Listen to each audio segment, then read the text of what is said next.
les gars, ce qui se passe actuellement à l'OM est beaucoup trop louche. Et personne n'en parle en fait, personne n'en parle. C'est pas normal, c'est pas du tout normal. Tout le monde le sait, les médias l'ont relayé, c'est le bordel à l'OM. Voilà, la bagarre entre Rabiot et Hérault.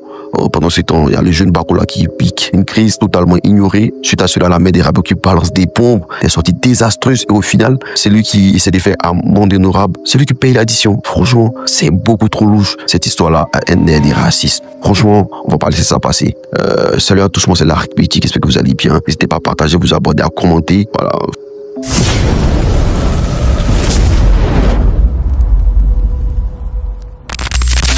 Tout démarre suite à la défaite de l'OM en première journée de Ligue 1 face à Rennes. Une défaite 1-0 avec un jeu piteux de l'OM. Et suite à cela, il y a eu des échanges houleux entre Rabiot et Hérault.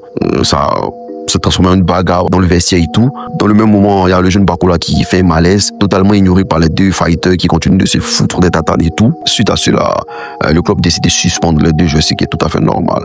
Direct, la direction de l'OM prend la parole et tout et qualifie cela de faute grave et condamne le comportement des deux et laisse entendre des sanctions lourdes qui vont tomber. Tout le monde pense que c'est la fin des Rabiot Hérault à Marseille parce que la communication de Marseille est assez claire et directe en fait. Et le classique de la main des Rabiot débarque avec des bombes, met la pression sur le club, balance dans tous les sens. Au lieu de calmer la tempête, elle fout encore le feu comme s'il avait besoin de ça. Donc on s'est dit quoi? Le sort de Rabiot est totalement scellé. Mais là, gros plot twist, Jonathan Roux est vendu dans la foulée. On s'est dit ok, c'est que Rabiot, ça va tarder vu que nous sommes proches de la fin du mercato et tout. Roux qui signe à Bologne. Pourtant au départ c'était clair qu'on devait traiter les deux pareils. Mais bizarrement, seul Roux dégage du club. Et le pire, le mec n'a rien dit.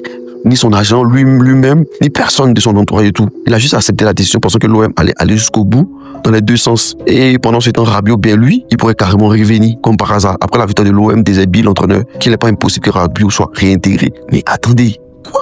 Donc Roux est vendu fissa, mais Rabiot, lui, on discute d'une réintégration tranquille.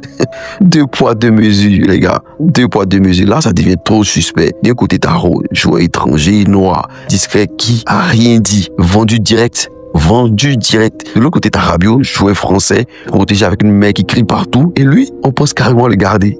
Franchement, ça sent le favoritisme à plein de ça, c'est clair. Et perso, je trouve que ça pue l'injustice totale. Cette histoire est tordue de A à Z. Le malaise de Barcola a été ignoré. Franchement, les deux joueurs auraient pu s'excuser. Et vu que c'était un problème de vestiaire, ça n'aurait même pas dû sortir, en fait. Mais j'ai l'impression qu'ils ont fait sortir cette histoire-là. Se focaliser sur le malaise de Barcola pour pouvoir vendre Roux. Parce que le clash entre Roux et Rabiot, tel que les dirigeants de l'OM étaient sortis, il était clair que les deux seraient vendus dans l'immédiat. Incroyable. Et on ne peut pas me faire croire que c'est parce que Rabiot est mieux joueur que Roux. Ça n'a rien à voir. Là, c'est un problème de racisme clair.